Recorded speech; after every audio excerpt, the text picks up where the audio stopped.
Hello everyone, good morning.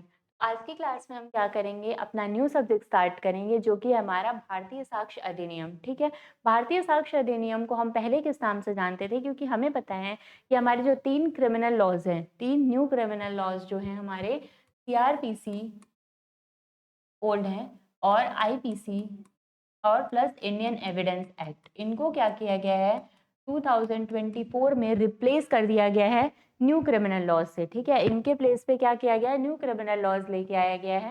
ये मैं short form में लिख रही हूँ, आप क्या करोगे इसका, मैं फुल रही हूँ बट आप क्या करोगे, मतलब फुल फॉर्म में बोल रही हूँ। यहाँ पे क्या है, सीआरपीसी क्या है आपका, कोड ऑफ क्रिमिनल प्रोसीजर। ठीक है, उसको किस चीज से रिप्लेस करा गया है, भारतीय नागरिक सुरक्षा संहिता बीएनएसएस से क्या किया गया है, अब हमारा सीआरपीसी को रिप्लेस करा गया है।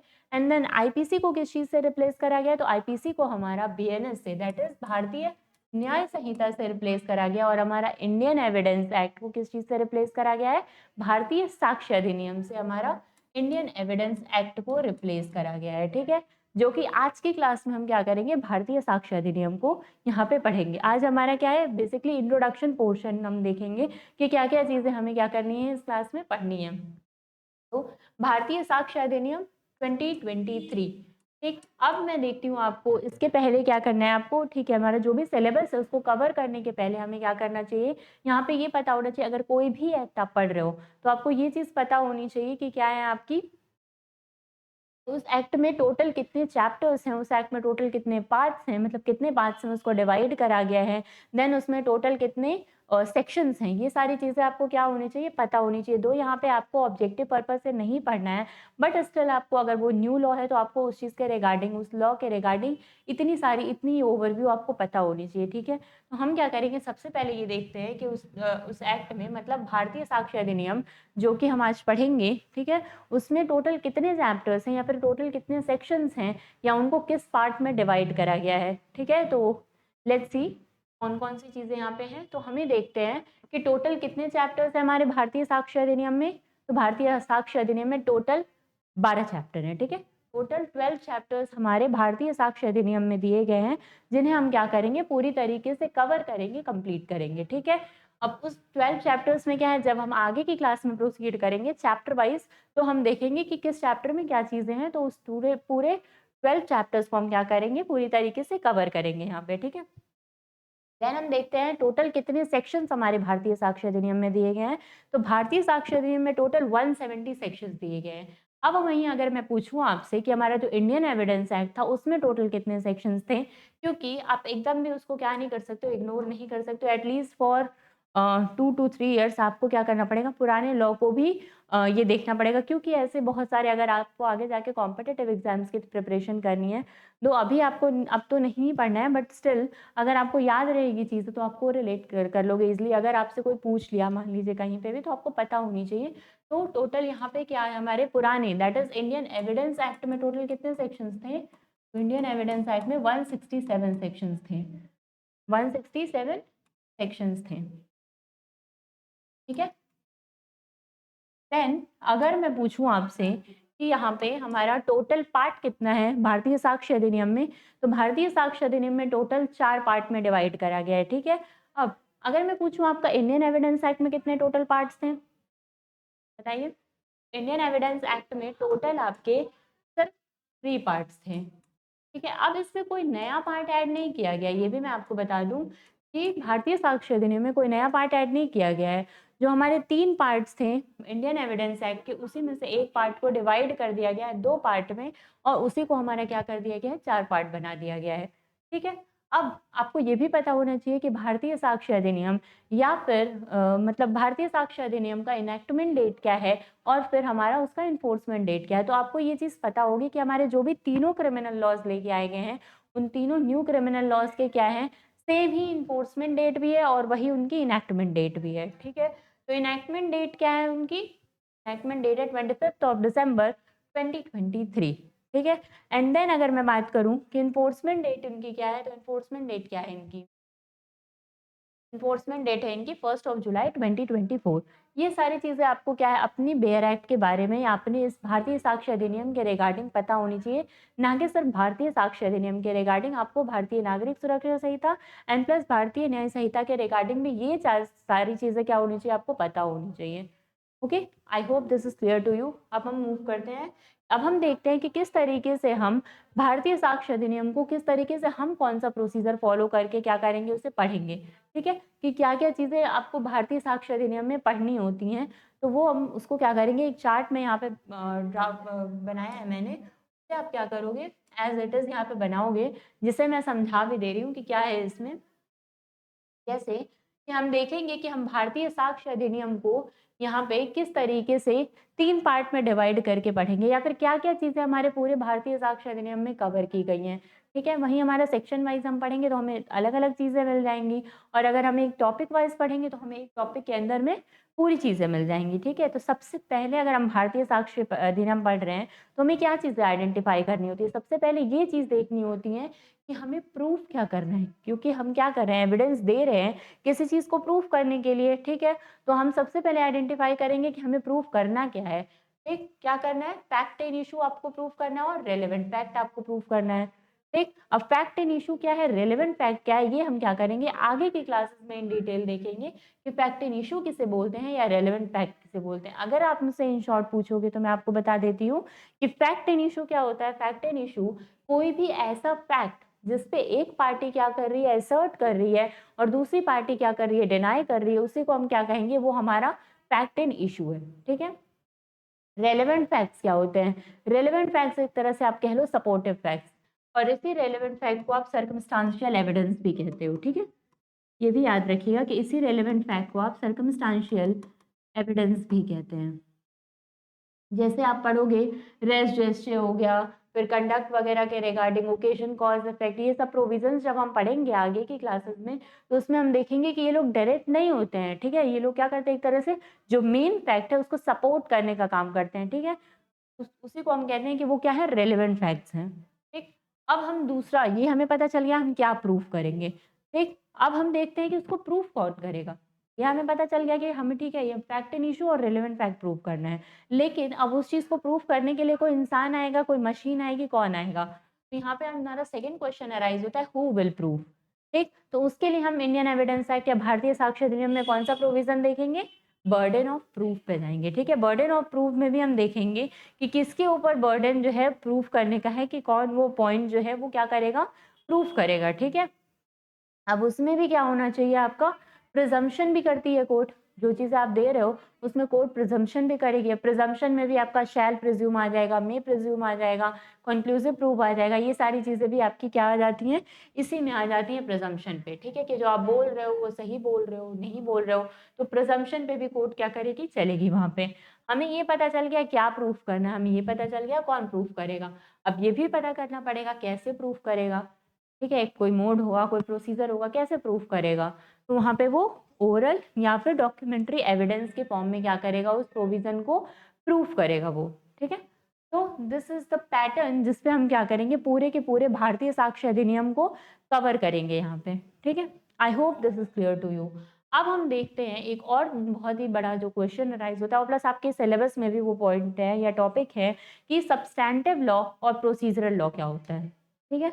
और अगर पूछ ले, हमारा जो भारतीय साक्ष्य अधिनियम है वो प्रोसीजरल लॉ है या सब्सटैंटिव लॉ है। ठीक है? तो आप कैसे आंसर करोगे, या किस बेसिस पे ये आइडेंटिफाई करोगे कि वो प्रोसीजरल लॉ है या सब्सटैंटिव लॉ है?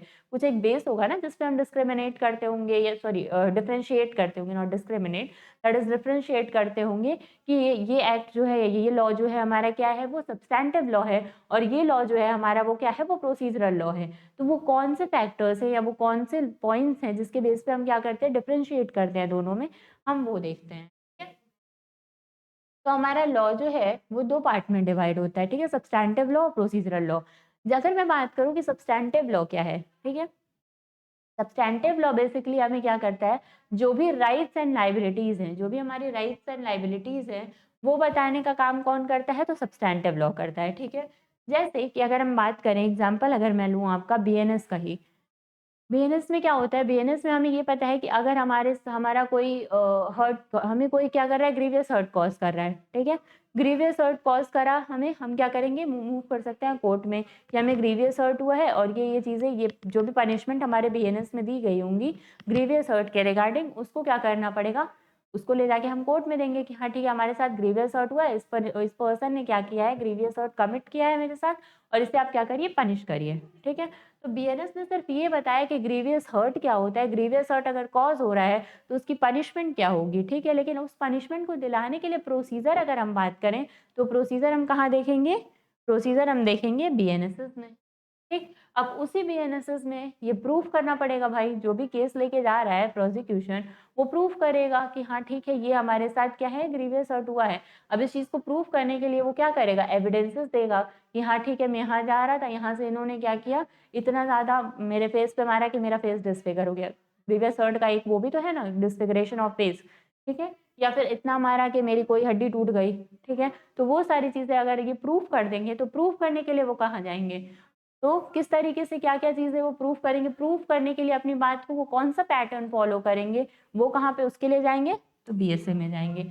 आप समझ पा रहे हैं किस तरीके से हमारा क्या है, सब्सटैंटिव लॉ और प्रोसीज़रल लॉ कोरिलेट कर रहा है कि बीएनएस में आपको ऑफेंस बताया, आपके क्या राइट्स हैं और उस ऑफेंस की क्या पनिशमेंट है वो बता दी, ठीक है? उस ऑफेंस की पनिशमेंट को दिलाने के लिए आप बीएनएसएस में जाओगे, जिसमें आपका इन्वेस्टिगेशन होगा या जो भी चीज़, जो भी प्रोसीजर होगा वो फ़ॉलो किया जाएगा, ठीक है? और उस चीज़ को प्रूफ करने के लिए कि हाँ, ये चीज़ हुई थी मेरे साथ, उसके लिए आप क्या पैटर्न फ़ॉलो करेंगे वो हमारा बताएगा, बीएसए बताएगा, ठीक है? तो ये तीनों क्या हैं, एक तरह से कोरिलेटेड हैं। वहीं हमारा क्या है, बीएनएसएस और बीएसए प्रोसीजरल लॉ है, क्योंकि प्रोसीजर बता रहा है, वो भी तो पैटर्न ही बता रहा है ना कि किस तरीके से क्या पैटर्न फ़ॉलो करेंगे आप अपनी उस राइट्स को अवेल करने के लिए, अपनी बात को प्रूव करने के लिए कि आप सच्चे हैं और सामने वाला क्या है, झूठा है। और प्लस बीएनएसएस प्रोसीजर बता रहा है और बीएनएस हमें राइट्स दे रहा है। अगर वहीं हम सिविल की बात करें तो सिविल में हमारा इंडियन कॉन्ट्रैक्ट एक्ट आ जाता है, ट्रांसफर ऑफ प्रॉपर्टी एक्ट आ जाता है। उसमें के लिए वो हमें राइट्स एंड ड्यूटीज़ हमारी बताता है कि हाँ ठीक है, हमने एग्रीमेंट करा, हमने कॉन्ट्रैक्ट करा, ब्रीच हुआ तो हम कहाँ जाएँगे? सिविल प्रोसीजर में चले जाएँगे। कोड ऑफ सिविल प्रोसीजर हमें बताता है कि हमें कॉम्पेंसेशन उस चीज़ के लिए कैसे मिलेगा। ठीक है? आई होप आपको ये समझ में आया कि किस तरीके से सब्सटैंटिव लॉ क्या है और प्रोसीजरल लॉ क्या है और किस तरीके से ये दोनों एक दूसरे पे क्या है, इंटरडिपेंडेंट हैं। ओके? अब हम मूव करेंगे अपने सिलेबस की तरफ में। हम देखते हैं कि हमारे सिलेबस में हमें क्या-क्या चीज़ें जो हैं वो पढ़नी हैं और किस तरीके से पढ़नी है, ठीक है? Let's start.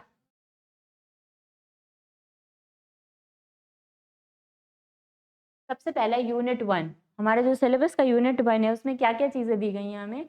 यूनिट 1 में हमें देखना है evidence and it's relationship with the substantive and procedural law, ठीक है? एविडेंस देखेंगे कि एविडेंस क्या होता है और प्लस वो किस तरीके से हमारा प्रोसीजरल लॉ और सब्सटैंटिव लॉ में क्या है, क्या रोल प्ले करता है। क्योंकि हमें पता है एविडेंस जो है वो सब्सटैंटिव लॉ में भी अपना रोल प्ले करता है और प्लस हमारा प्रोसीजरल लॉ में भी क्या करता है, उसका रिलेशनशिप है, ठीक है?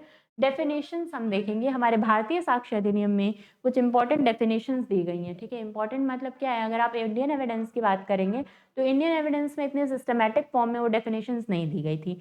सिर्फ सेक्शन 3 लिखा था और सेक्शन 3 के अंडर में वो डेफिनेशंस आपको दे दी गई थी, ठीक है? उन डेफिनेशन का सेम मतलब है जो कि यहाँ पे आप देखोगे, लेकिन जैसे कि अभी के एक्ट्स हम पढ़ते हैं तो उसमें क्या है, 2 क्लॉज़ ए, 2 क्लॉज़ बी ऐसे पढ़ते हैं, लेकिन इंडियन एविडेंस एक्ट में ऐसा कुछ भी नहीं दिया गया था। तो इस वजह से हमें क्या है, डेफिनेशन क्लॉज़ से जल्दी नंबर से क्वेश्चंस नहीं मिलते थे। लेकिन अब क्या है, अब हमारा सेक्शन नंबर मेंशन है, क्लॉजेस मेंशन कर दिए गए हैं, तो उस केस में अब आपसे क्लॉजेस पूछने के चांसेस ज़्यादा हैं, ठीक है? तो इसमें क्या है, फिर हम ये देखेंगे कि कौन-कौन से जो भी इसमें डेफिनिशंस हैं उसको हम कवर करेंगे। कुछ इंपॉर्टेंट डेफिनिशंस लाइक कोड क्या है, फैक्ट क्या है, रेलेवेंट क्या है, ठीक है? Fact and that is issue. Fact and issue क्या है, ये देखेंगे। डॉक्यूमेंट क्या होता है वो भी हम देखेंगे। हमारा इंडियन एविडेंस एक्ट, सॉरी, भारतीय साक्ष्य अधिनियम क्या है, डॉक्यूमेंट को भी डिफाइन करता है कि डॉक्यूमेंट क्या है, ठीक है? किस चीज़ को हम डॉक्यूमेंट कहेंगे, किस चीज़ को हम डॉक्यूमेंट नहीं कहेंगे, वो भी हम देखेंगे। एविडेंस भी डिफाइन करता है हमारा भारतीय साक्ष्य अधिनियम, ठीक है? प्रूव्ड क्या चीज़ मानी जाएगी, डिसप्रूव्ड क्या चीज़ मानी जाएगी, नॉट प्रूव्ड क्या चीज़ मानी जाएगी, ठीक? फिर उसके अलावा हम देखेंगे मे प्रिज्यूम, शैल प्रिज्यूम, कॉन्क्लूसिव प्रूफ। मे प्रिज्यूम, शैल प्रिज्यूम, कॉन्क्लूसिव प्रूफ के साथ-साथ हम देखेंगे इनमें से कौन-सा रिबटेबल नेचर का है और कौन-सा इर्रिबटेबल नेचर का है, ठीक है? देन हम देखेंगे oral and documentary evidence. Oral और डॉक्यूमेंट्री एविडेंस क्या होता है वो भी हम क्या करेंगे इस क्लास में देखेंगे। देन रेलेवेंसी एंड एडमिशिबिलिटी के रिगार्डिंग जो भी प्रोविजंस हैं उसे भी हम क्या करेंगे, कवर अप करेंगे।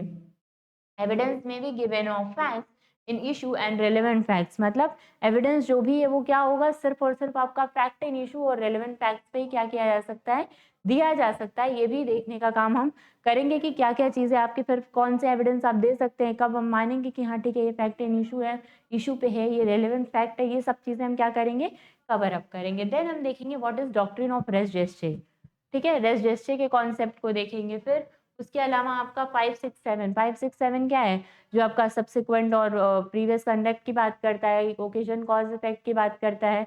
ये सारी चीज़ें आपकी क्या है, plea of alibi, sorry plea of alibi नहीं, टीआईपी, टेस्ट आइडेंटिफिकेशन परेड, वो भी हमारा क्या है सेक्शन 7 में ही दिया है। तो वो सारे प्रोविजंस पे हम क्या करेंगे, यहाँ पे कवर अप करेंगे। देन उसके अलावा हम कॉन्स्पिरेसी देखेंगे, कॉन्स्पिरेसी की बात करेंगे। उसके अलावा plea of alibi, plea of alibi के कॉन्सेप्ट को समझेंगे, उसमें जो भी इंपॉर्टेंट केस लॉज है, इंपॉर्टेंट केस लॉज यहाँ से आपको दो मिलेंगे, एक डॉक्ट्रिन ऑफ रेस जेस्चे पे मिलेगा और प्लस एक प्ली ऑफ एलिबाई पे मिलेगा, ठीक है।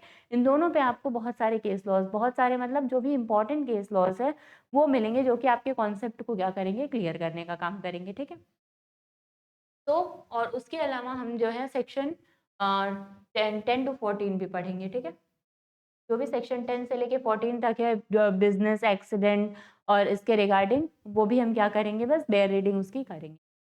Okay, so that's it. And then हम मूव करते हैं यूनिट 2 में। हमारे क्या है, यूनिट 2 में हमारा बताता है कि एडमिशन क्या है, एडमिशन के रिगार्डिंग हम पढ़ेंगे। ये भी एक क्या है, इंपॉर्टेंट टॉपिक है, जो जिससे कि क्वेश्चंस आपके बनेंगे। कन्फेशन पढ़ेंगे, कन्फेशन से क्वेश्चन बनेंगे, डाइंग डिक्लेरेशन से भी क्वेश्चंस बहुत ज़्यादा मिल जाएंगे आपको।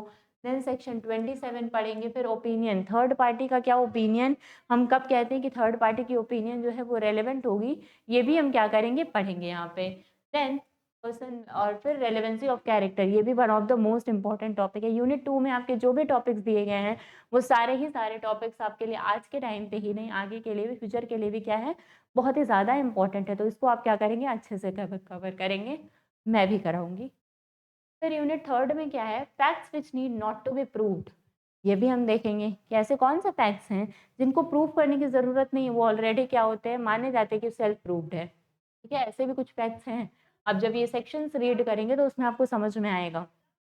देन हम देखेंगे ओरल एंड डॉक्यूमेंट्री एविडेंसेस क्या होते हैं, what the meaning of oral and documentary evidence, ये भी हम क्या करेंगे, इन डिटेल कवर अप करेंगे। बर्डन ऑफ प्रूफ, किस किस पार्टी पे जो है बर्डन ऑफ प्रूफ होगा, क्या चीज़ प्रूफ करने के लिए, किस केस में किस पार्टी पे बर्डन ऑफ प्रूफ होगा। फिर ये भी हम देखेंगे कि उस पे क्या है हमारा preponderance of probability, then beyond reasonable doubt, ये हम देखेंगे, ठीक। देन उसके अलावा हम आएंगे यूनिट 4 में। यूनिट 4 में आपका विटनेसेस के रिगार्डिंग है, एग्जामिनेशन ऑफ विटनेसेस, ठीक है। उसमें फिर ऑर्डर ऑफ एग्जामिनेशन भी आप पढ़ेंगे। ऑर्डर ऑफ एग्जामिनेशन क्या होता है हमारा, सबसे पहला हमारा एग्जामिनेशन इन चीफ होगा, देन हमारा होगा क्रॉस एग्जामिनेशन, एंड देन उसके बाद हो जाता है री एग्जामिनेशन। ये होता है पूरा ऑर्डर, जिस ऑर्डर को हम फॉलो करके एग्जामिनेशन करते हैं विटनेसेस का, ठीक। Accomplish examination of witness, accomplish witness कौन होता है, एकम्प्लिश विटनेस कह सकते हो सरकारी गवाह, ठीक है। आप क्या करते हो कि हाँ ठीक है, तुम हमारे साइड से जो है उन्हीं में से किसी एक को उठा के, और हम एक्यूज में से किसी एक को उठा के आप क्या करते हो, अपने साइड ले लेते हो कि हाँ ठीक है, तुम हमारे साइड से क्या है, हमें सारी बात बताओ, हम तुम्हें छोड़ देंगे, ठीक है। अगर वो ये काम के लिए एडमिट कर लेता है कि हाँ ठीक है हम ये काम करेंगे, तो वो कौन माना जाता है, अकॉम्प्लिश विटनेस माना जाता है, ठीक है। देन उसके अलावा हम लीडिंग लीडिंग क्वेश्चंस पढ़ेंगे। लीडिंग क्वेश्चन के बाद impeaching the credit of witness, improper admission and rejection of evidence, इन सारे ही टॉपिक्स को हम क्या करेंगे, इन डिटेल कवर अप करेंगे। ओके, तो let's start our first topic and that is classification of laws. क्योंकि सबसे पहला ही है हमारा, एविडेंस को बताइए, फिर एविडेंस का जो है रिलेशन बताइए कि सब्सटैंटिव लॉ के साथ वो किस तरीके से रिलेटेड है और प्रोसीजरल लॉ के साथ वो किस तरीके से रिलेटेड है, ठीक। तो क्लासिफिकेशन ऑफ लॉज को दो पार्ट में हम डिवाइड करेंगे। सबसे पहला सब्सटैंटिव लॉ और दूसरा हमारा प्रोसीजरल लॉ, ठीक है। तो सब्सटैंटिव लॉ बोल रहा है, बताता है क्या कानून है, ठीक है। वो क्या करता है, हमें ये बताता है कि लॉ क्या है, हमारी राइट्स क्या हैं, ठीक है। और प्रोसीजरल लॉ वही क्या बताता है कि किस तरीके से उस लॉ को हम अप्लाई कराएंगे। ठीक है, बीएनएस में पनिशमेंट बता दिया, पनिशमेंट को किस तरीके से उस पर्सन को दोगे वो कौन बताएगा, बीएनएसएस और बीएसए बताएगा। ठीक है, अब एग्जाम्पल ले लें, अगर सिविल लॉ में हम एग्जाम्पल लें सब्सटैंटिव लॉ का, तो कौन हो जाएगा, कॉन्ट्रैक्ट हो जाएगा, प्रॉपर्टी, फैमिली लॉ, वो हो जाएगा, वो एग्जाम्पल हो जाएगा हमारा सब्सटैंटिव में सिविल लॉ का। देन अगर क्रिमिनल लॉ की हम बात करें तो BNSS, IPC, BNS not IPC, अब आईपीसी नहीं है, बीएनएस रखिए यहाँ पे, एनडीपीएस एक्ट, पॉक्सो एक्ट, ये सब क्या है हमारे क्रिमिनल लॉ में हमारे सब्सटैंटिव लॉ हैं। एंड देन हमारा अगर प्रोसीजरल लॉ की हम बात करें तो हमारा प्रोसीजरल लॉ बीएनएस हो जाएगा, कोड ऑफ क्रिमिनल प्रोसीजर हो जाएगा एंड प्लस बीएसए हो जाएगा। ठीक है, ये हमारे क्या है, प्रोसीजरल लॉज हैं। अब अगर आप रिसेंट में कई लॉज देखोगे कि जो अपने एक्ट के अंदर में क्या करते हैं, प्रोसीजर भी बता देते हैं। जैसे अगर मैं एग्जांपल लूँ आपका जेजे एक्ट, जेजे एक्ट क्या है, जुवेनाइल जस्टिस, वो क्या करता है आपका सब्सटैंटिव आपके राइट्स क्या-क्या हैं वो भी बता रहा है और प्लस आपकी उसी में प्रोसीजर भी बता दे रहा है कि ये काम करोगे तो आपको ये पनिशमेंट मिलेगी, ये प्रोसीजर फॉलो करना है। ठीक है, वो क्या होगा, कुछ ऐसे भी लॉज हैं। तो अगर आप बीएनएसएस पढ़े होंगे, मतलब भारतीय नागरिक सुरक्षा संहिता पढ़े होंगे, तो उसमें आपने देखा होगा कि वहाँ पे एक प्रोविज़न मेंशन किया गया। और ऐसे भी अगर माने हम जनरल व्यू भी लें तो उस केस में हम कहते हैं कि अगर कोई स्पेशल लॉ है और बीएनएसएस है, ठीक है, तो उस केस में अगर स्पेशल लॉ कोई प्रोविज़न बता रहा है कि हमारे केस में अगर ऐसा कुछ भी हो रहा है तो उस केस में ये प्रोसीजर फॉलो किया जाएगा, तो उस केस में उस स्पेशल लॉ ने जो प्रोसीजर बताया है वही प्रोसीजर फॉलो होगा, ना कि जो बीएनएसएस का प्रोसीजर है वो फॉलो होगा। Okay, I hope this is clear to you. इसीलिए वहाँ पे बोलता है कि अगर हमारा स्पेशल लॉ या लोकल लॉ कोई भी प्रोविजन बता रहा है तो उस केस में स्पेशल लॉ के प्रोविजन ही क्या करेंगे, प्रिवेल करेंगे, ना कि बीएनएसएस के प्रोविजंस। ठीक है, then there is some introductory point जिसको हम देखते हैं। Additional legal distinction can be made between the two basic categories of substantive laws and procedural laws। ठीक है, यही कह रहा है कि लॉ को क्या कर सकते हो आप, दो डिस्टिंक्ट कैटेगरीज में बांट सकते हो। क्या है, substantive law, procedural law. They comprise between two main categories of law. इसमें क्या है, अगर लेजिस्लेटिव बॉडी जो है वो क्या कर रही है, पास कर रही है कोई स्टेचुटरी लॉ, उसी में से एक हो जाएगा आपका सब्सटैंटिव लॉ। वहीं अगर प्रोसीजर वगैरह बता रहा है वो, तो वो क्या हो जाएगा आपका, वो हो जाएगा आपका, आपका प्रोसीजरल लॉ मान लिया जाएगा।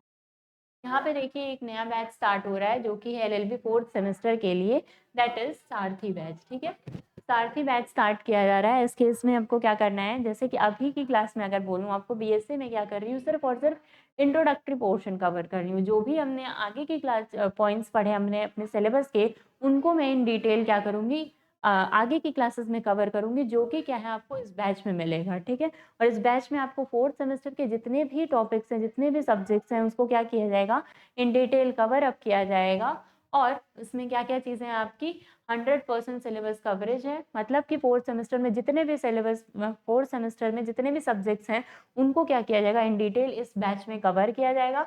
एंड प्लस आपको मेंटोरशिप मिलेगी ही मिलेगी। एंड देन जो भी आपके डाउट्स होंगे वो 24/7 उसको क्या किया जाएगा, उसको सॉल्व करने का काम किया जाएगा। ठीक, अब इस बैच की प्राइस कितनी है, तो ओनली 699।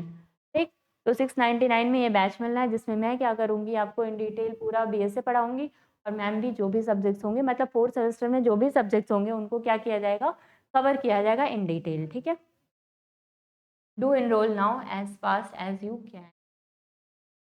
ओके, तो अब हम चलते हैं कॉन्ट्ररी। मतलब अभी हम क्या है, सब्सटैंटिव लॉ के प्रोविजंस को पढ़ रहे थे, अब हम देखते हैं कॉन्ट्ररी प्रोसीजरल लॉ को किस तरीके से लेजिस्लेटिव बॉडी ही बनाएगी प्रोसीजरल लॉ को भी। Contrary procedural law are the procedures and norms that every court must follow in order to hear the and decides cases. ठीक है, कि ये क्या है, प्रोसीजरल लॉ जो भी पास किए गए हैं उसको हमेशा कोर्ट क्या करेगी, फॉलो करेगी। बिना उसको फॉलो किए वो कोई भी डिसीजन नहीं देगी। ठीक है, एडजेक्टिव लॉज में मैंने आपको बताया कि प्रोसीजरल लॉज को ही क्या है, एडजेक्टिव लॉज भी बोला जाता है। ठीक है, एडजेक्टिव लॉज ही हमारे क्या है, प्रोसीजरल लॉज ही हैं। ठीक, it is impossible to draft a procedural legislation without first passing the substantive laws. ठीक है, बिना आप सब्सटैंटिव लॉ को पास किए प्रोसीजरल लॉ नहीं पास कर सकते। या फिर बिना प्रोसीजरल लॉ को पास किए सब्सटैंटिव लॉ नहीं पास कर सकते। बिना प्रोसीजरल लॉ को पास किए आप सब्सटैंटिव लॉ पास भी कर सकते हो, बट कोई मतलब नहीं रह जाएगा उसका, ठीक है? क्योंकि ये दोनों आप देखिए किस तरीके से इक्वली इंडिपेंडेंट है एक-दूसरे पे। जैसे मान लीजिए आपने क्या है सब्सटैंटिव लॉ में राइट्स एंड ड्यूटीज़ आपने बता दी, ठीक है? बट वहाँ पे कोई भी प्रोसीजरल लॉ नहीं है। तो उस केस में आप राइट्स एंड ड्यूटीज़ जान के क्या करोगे? आपको यही नहीं पता कि उन राइट्स एंड ड्यूटीज़ को हम कैसे क्लेम कर सकते हैं। ठीक है? अब मान लीजिए आपने प्रोसीजरल लॉ ही कोई ऐसे ही रैंडम कोई प्रोसीजर उठा के बना दिया कि ये प्रोसीजरल लॉ होगा हमारा, ठीक है? अब उसके रिगार्डिंग आपने राइट्स नहीं बताई, मतलब सब्सटैंटिव लॉ नहीं बनाया, तो उस केस में उस प्रोसीजर का क्या ही यूज़ रहेगा, ठीक है? तो इस वजह से हम कह सकते हैं कि ये दोनों ही क्या हैं, एक-दूसरे पे इंटरडिपेंडेंट हैं, ठीक? Both the rules are equally and crucial and one cannot be used successfully without one another. Then, in procedural law as well as substantive law, the evidence is also a crucial role.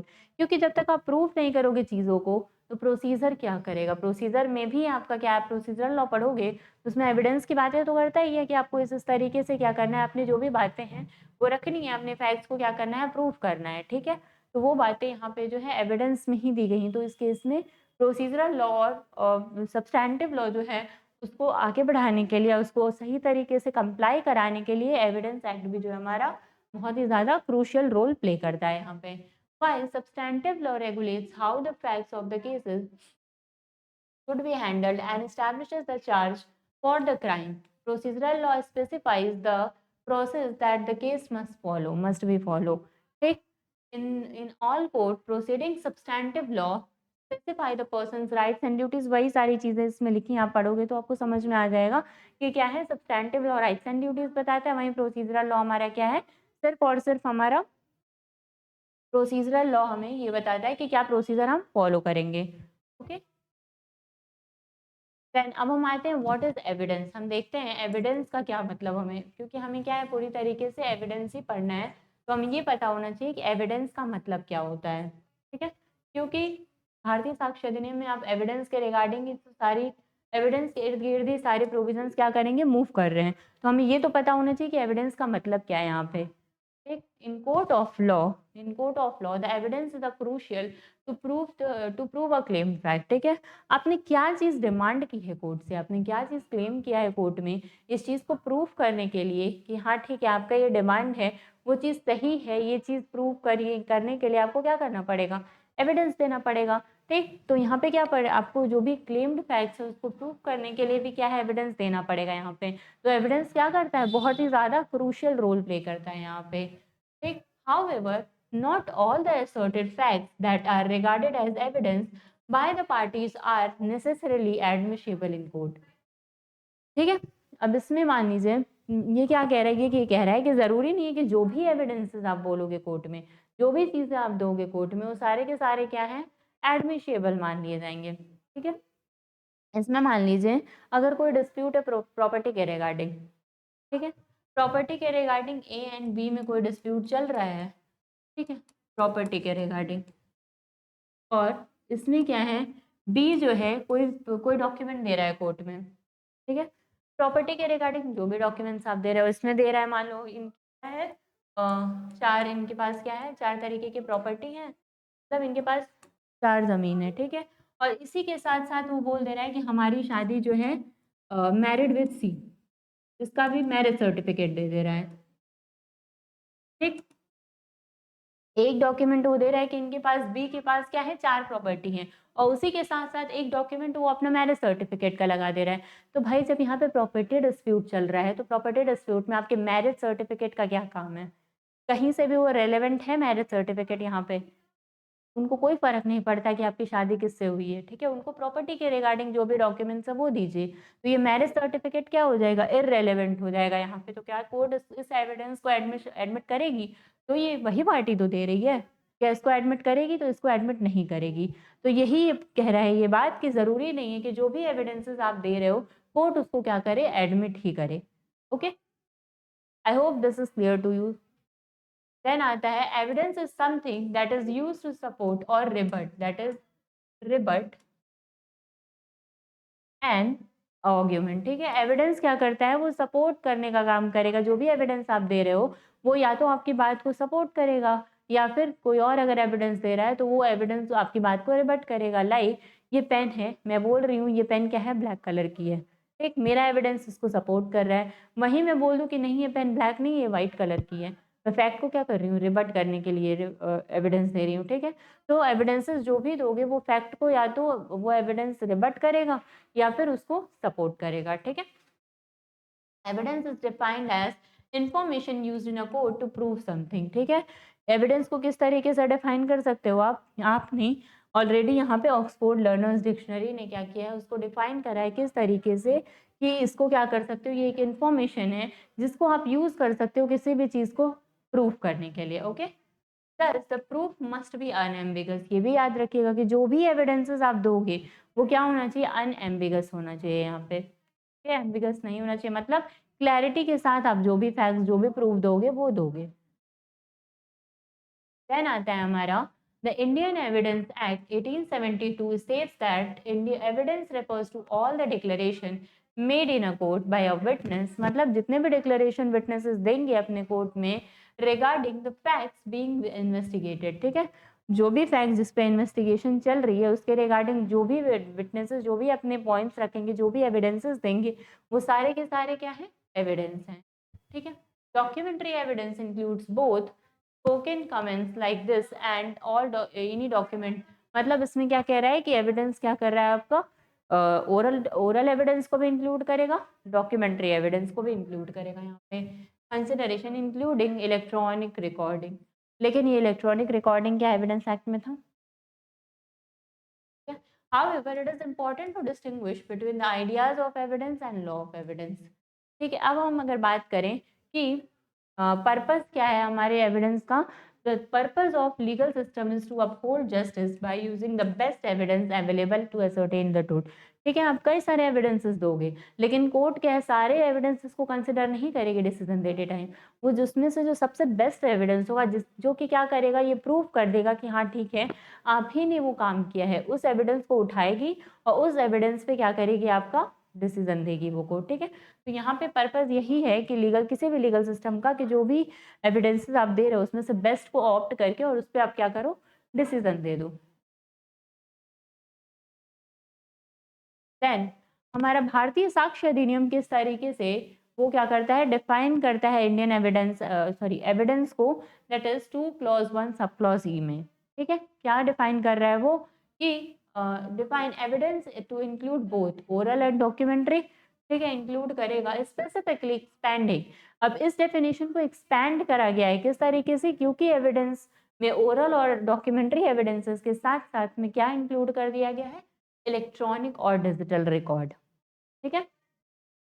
It defines evidence as, अब उसके बाद oral evidence और documentary evidence को किस तरीके से define कर रहे हैं, तो statement made by a witness before the court including those given electronically, ठीक है। अब मान लीजिए यहाँ पे क्या है, ओरली आप कोई एविडेंस दे रहे हो, डॉक्यूमेंट की फॉर्म में आप कोई एविडेंस दे रहे हो, प्लस इसमें क्या है, आप डॉक्यूमेंट इलेक्ट्रॉनिक और डिजिटल रिकॉर्ड भी ऐड कर दिया गया है, मतलब इसके थ्रू भी अगर आप कोई एविडेंस दे रहे हो तो वो भी क्या हो जाएगा, हमारा एविडेंस के कैटेगरी में फॉल करेगा, ओके।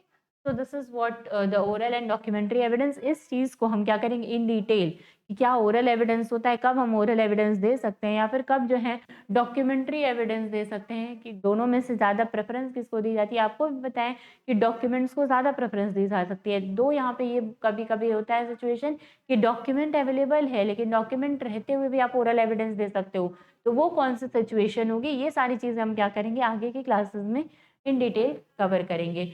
तो this is what the definition of evidence. अब हम देखते हैं कि एविडेंस को किस तरीके से हम प्रोसीजरल लॉ के साथ रिलेट करेंगे और एविडेंस को किस तरीके से हम सब्सटैंटिव लॉ के साथ क्या करेंगे, रिलेट करेंगे, ठीक है।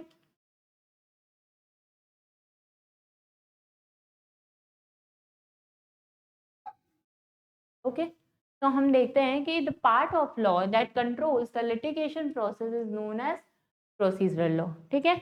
अब लॉ का वो पार्ट जो कि लिटिगेशन प्रोसेस को क्या करता है, लिटिगेशन प्रोसेस को कंट्रोल करता है, उसी को हम क्या कहेंगे, प्रोसीजरल लॉ। क्यों, क्योंकि कोर्ट में जो भी प्रोसीडिंग चलती हैं उसमें क्या सब्सटैंटिव लॉ काम आता है, नहीं, सब्सटैंटिव लॉ आपका इन्फ्रिंज हुआ, राइट्स इन्फ्रिंज हुए, आप कोर्ट में पहुंच गए, लॉयर लॉयर हायर किया आपने, एडवोकेट हायर किया आपने, और एडवोकेट अब क्या करेगा, जितने भी प्रोसीजरल लॉ में जो भी प्रोसीजर्स दिए हैं उनको फॉलो करके आपको क्या करेगा, जस्टिस दिलाने का काम करेगा। तो वो क्या करता है, जितने भी लिटिगेशन में जो भी प्रोसेस है उसको कंट्रोल करने का काम कौन करता है, प्रोसीजरल लॉ करता है। यहाँ पे the three pillars control the criminal and civil judicial system in India. तीन पिलर्स कौन कौन से हैं, आईपीसी, दैट इज अब आईपीसी नहीं है, अब है आपका भारतीय न्याय, भारतीय न्याय संहिता। ठीक है, ठीक। कोड ऑफ क्रिमिनल प्रोसीजर ये भी नहीं है, इसकी जगह पे आप यहाँ पे लिख लो बस बीएनएसएस, और इसकी जगह पे आप लिख लो बीएसए। ये तो है ही कोड ऑफ सिविल प्रोसीजर। तो ये तीन पिलर्स हैं जो कि क्या करते हैं, आपके जो भी क्रिमिनल जस्टिस सिस्टम है उसको क्या करते हैं, उसको कंट्रोल करने का काम करते हैं। कौन कौन से, तो बीएनएस हो गया, बीएनएसएस हो गया, बीएसए हो गया, एंड देन उसके साथ साथ हमारा कोड ऑफ सिविल प्रोसीजर हो गया। Okay, I hope this is clear to you all. Substantive law क्या होता है, बता तो दिया ही है मैंने क्या है substantive law. Let's read it out. Substantive law defines and governs the rights, obligation and duties of individuals and entities। ठीक है, राइट्स एंड ड्यूटीज डिफाइन करने का काम कौन करता है, तो सब्सटैंटिव लॉ करता है। It establishes the legal principles, rules, standards that determine the substance of a legal case। ठीक है, ये क्या करता है, लीगल केस के सब्सटेंस को समझाने का काम करता है। क्या लीगल प्रिंसिपल्स हैं, क्या रूल्स हैं, उनको डिटरमाइन करने का काम कौन करता है, सब्सटैंटिव लॉ करता है। अब किस तरीके से एविडेंस हमारा सब्सटैंटिव लॉ से रिलेटेड है, और किस तरीके से एविडेंस एक्ट हमारा जो है, या एविडेंस हमारा प्रोसीजरल लॉ से रिलेटेड है, वो क्या करेंगे हम, प्रूव करने का काम यहाँ पे करेंगे। ठीक है, किस तरीके से, burden of proof. Burden of proof क्या है, सब्सटैंटिव है, प्रोसीजरल है। इनका मानना है कि ये सब्सटैंटिव लॉ है। सब्सटैंटिव लॉ ही डिटरमाइन करता है which party bears the burden of proof to establish the elements of claim और डिफेंस। हम केस लेके जा रहे हैं, हम ही प्रूफ करेंगे, ठीक है, कि हमारा ये क्लेम था, और ये सब्सटैंटिव लॉ है। ठीक है, सब्सटैंटिव लॉ ही डिफाइन करता है कि अगर ब्रीच हो रहा है तो कौन जाएगा, किसके ऊपर बर्डन है कि वो प्रूफ करेगा, कौन से पॉइंट पे। ठीक है, ये सब्सटैंटिव लॉ है हमारा। The burden of proof defines the degree of evidence required to prove और डिसप्रूव अ पर्टिकुलर फैक्ट। ठीक है, तो दिस इज व्हाट यहाँ पे क्या है, एविडेंस एक्ट में ही आप बर्डन ऑफ प्रूफ करोगे ना, लेकिन एविडेंस में क्या है, बर्डन ऑफ प्रूफ जो है तो हमारा सब्सटैंटिव लॉ बता देता है कि किसके ऊपर बर्डन ऑफ प्रूफ होगा, किस पार्टी के ऊपर में। ठीक है, दूसरा एलिमेंट ऑफ क्लेम, ये भी हमारा सब्सटैंटिव लॉ ही बताएगा। आप कोई चीज़ आप प्रूफ कर रहे हो, उस प्रूफ में जो भी एलिमेंट्स हैं, ठीक है, कि हमारा ब्रीच हुआ है, ये कॉन्ट्रैक्ट किया था, ये एलिमेंट्स अगर हैं तो इसको प्रूफ करने के लिए आप क्या करोगे, एलिमेंट्स दोगे, और वो क्या है, सब्सटैंटिव लॉ में बताता है कि क्या एलिमेंट्स होंगे हमारे। Substantive law outlines the essential elements that must be proven to establish a legal claim. Evidence is presented to support these elements and demonstrate their existence or non-existence। ठीक है, ये बताने का क्या बताने का काम करता है, किसी भी राइट्स या एलिमेंट्स के एग्जिस्टेंस या नॉन एग्जिस्टेंस।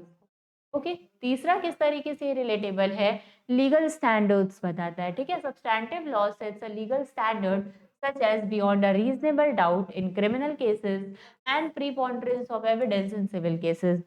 ठीक है, मतलब कि ये बताने का काम ये करता है कि किस तरीके से आप बियॉन्ड रीजनेबल डाउट जाएंगे सिविल केसेस में, और मतलब क्रिमिनल केस अगर आप प्रूव कर रहे हो तो उस केस में आप क्या करोगे, बियॉन्ड रीजनेबल डाउट जाके आपको क्या करना पड़ेगा, प्रूव करना पड़ेगा। वहीं अगर आप सिविल केस प्रूव कर रहे हो तो सिविल केस में सिर्फ और सिर्फ प्रीपॉन्डरेंस ऑफ एविडेंस जो है आपको क्या करना पड़ेगा, प्रूव करना पड़ेगा। यहाँ पे civil case the sufficiency and weight of evidence presented are evaluated based on these standard। ठीक है, अब ये स्टैंडर्ड भी सेट करने का काम कौन करता है, तो सब्सटैंटिव लॉ ही करता है। ठीक है, this is how the evidence is related to the substantive law. Then presumption की अगर हम बात करें तो सब्सटैंटिव लॉ में इंक्लूड प्रिजम्पशंस। ठीक है, सब्सटैंटिव लॉ में क्या है, प्रिजम्पशंस भी इंक्लूडेड हैं, and then which are assumption made by the court regarding a certain fact based on common experience और लीगल प्रिंसिपल्स। ठीक है, ये क्या है, हमारे जो भी कॉमन एक्सपीरियंस है और जो लीगल प्रिंसिपल्स है उस पे ये बेस्ड होंगे। ठीक, these presumptions can affect the burden of proof and type of evidence required to rebut them। ठीक है, प्रिजम्पशंस जो हैं वो आपके क्या कर सकते हैं, बर्डन ऑफ प्रूफ को भी क्या कर सकते हैं, अफेक्ट कर सकते हैं, और प्लस रिबटेबल के नेचर्स भी बताते हैं। क्यों? क्योंकि किस तरीके की प्रिजम्पशंस, कितने तरीके के आप पढ़ोगे यहाँ पे, प्रिजम्पशंस कितने तरीके के पढ़ोगे, मे प्रिज्यूम, शैल प्रिज्यूम, ठीक है, and last one is conclusive proof. यही तो प्रिजम्पशन होते हैं, कॉन्क्लूसिव प्रूफ। ये दोनों जो होते हैं वो रिबटेबल इन नेचर होते हैं, रिबटेबल, एंड ये जो होता है वो नॉन रिबटेबल होता है, या इरिबटेबल कह लो। ये जो होता है वो इरिबटेबल नेचर का होता है।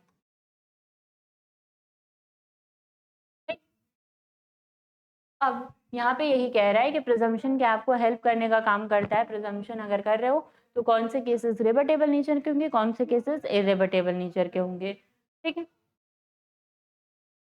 देन आता है आपका प्रोसीजरल लॉ, किस तरीके से हमारा एविडेंस एक्ट से या एविडेंस से रिलेटेड है। तो procedural law governs the process and methods by which the legal cases are conducted, including the rules and procedures for presenting and evaluating evidence. ठीक है, ये हमें बताता है कि क्या प्रोसीजर आप फॉलो करोगे उस सब्सटेंटिव लॉ में जो भी राइट्स है उसको अवेल करने के लिए, और किस तरीके से आप क्या करोगे, प्रेजेंट करोगे और इवैल्यूएट करोगे एविडेंसेस को। तो ये कौन बताता है, प्रोसीजरल लॉ बताने का काम करता है।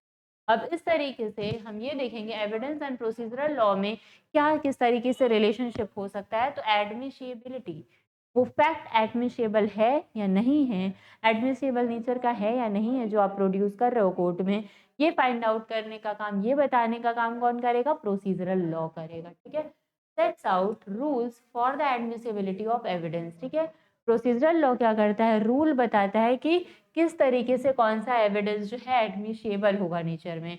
It establishes the criteria and standards that the evidence must meet the considered admissible in a court.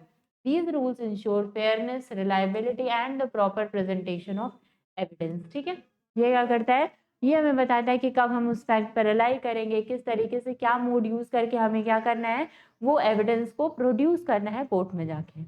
Okay, एक एडमिशिबिलिटी के बेसिस पे हम क्या करेंगे, आपका रिलेशन बताएंगे। देन दूसरा आ जाएगा डिस्कवरी एंड डिस्क्लोजर।